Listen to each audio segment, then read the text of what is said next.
10 wins, so I can get my voice. 10 wins in a row for Unai Emery and Aston Villa. Now they're 3 points off the top. It's the last game before Christmas, but there is one more game tomorrow. But Unai Emery, he's got Aston Villa right up there, hasn't he? They started the season so bad, and now they've won. I think it's 10 or 11 games in a row. I think it might be 10 actually. But the job that Emery's doing and the squad that they've got, it's not the best. It's got some good players in it, not getting me wrong, but he is doing so well to get this team up there. Albeit this league isn't really that this season. It's hardly any points separating the pack. But you got to give massive credit to him for what he is doing. Manchester United, on the other hand, we'll get to them in a sec. Same old, really, isn't it? Ruben Amorim is stuck in his ways. But we'll get into that. First of all, like, sub and share the content around, do whatever you have to do to help the channel grow. On paper, you thought this would be a tough game for Manchester United. You thought they would be, they would get, their arses handed to them. I didn't think that, and to be fair, in the end, neither team was that good. I know that sounds hard to say because obviously we know Aston Villa are a better team than Manchester United by some distance. And that is mainly down to coaching, in my opinion, because Manchester United do have some good players. I'm not going to get that twisted. I just don't believe their manager is right for them. And to be fair, that game was a story of mistakes costing either team at times. I'll start off with the Morgan Rogers goal, the first one.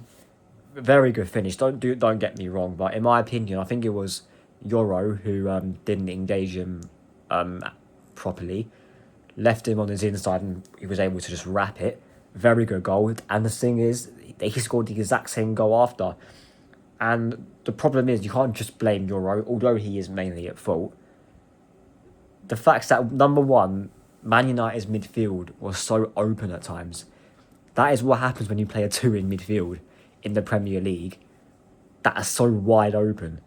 Because you got teams that play with 3 in midfield, teams that have inverted fullbacks, teams that have false nines that drop into midfield. Especially that midfield with Ugarte and Bruno Fernandes in that first half in particular. Because when Lisandro Martinez came on, I thought he'd done all right. And that was just down to doing the basics. Lisandro can pass, Lisandro can tackle. Bruno Fernandes can't do the latter, and it seems to me I've never seen Bruno win a tackle with midfield. You saw Lisandro doing the basics, and do I think he'll play there again? I don't know, because I think Casemiro is going to be back soon anyway, because they play on Friday. Who they play, I've got no idea, but Lisandro did play well in that game, but Man United and Aston Villa's really, although so I'll take Morgan Rogers out of it, quality let both teams down in my opinion. Sesko should have scored straight at Emi Martinez, and he weren't exactly great either. He got taken off eventually for Joshua Zirkzee. Cunha got the goal, nice interception from Dorga. I don't know what the fuck Matty Cash was doing. And then he slots it past Martinez, Cunha. Apart from that, I didn't really see him do anything. Neither did Mason Mount. And yeah, it's just a story of Manchester United. And the fact that Amorim still was persisting with his philosophy. Towards the end, you can still see they were playing as a back 5 at times and having their wing backs a bit further than normal. You can still tell the system is a massive issue, and I can tell it's even more annoying for a Manchester United fan because Villa weren't that good today. They weren't scintillating in attack. They weren't battering Manchester United. If anything, Man United were having the ball in some decent areas, and just lack of quality and lack of cutting edge stopped them. They did also bring on some youngsters. They brought on Shea Lacey, who looked alright, and they brought on, is it Fletcher, I believe his name is. But yeah, apart from that, Man United, same problems in my opinion, and they're getting Casemiro back for Friday's game, I'm pretty sure.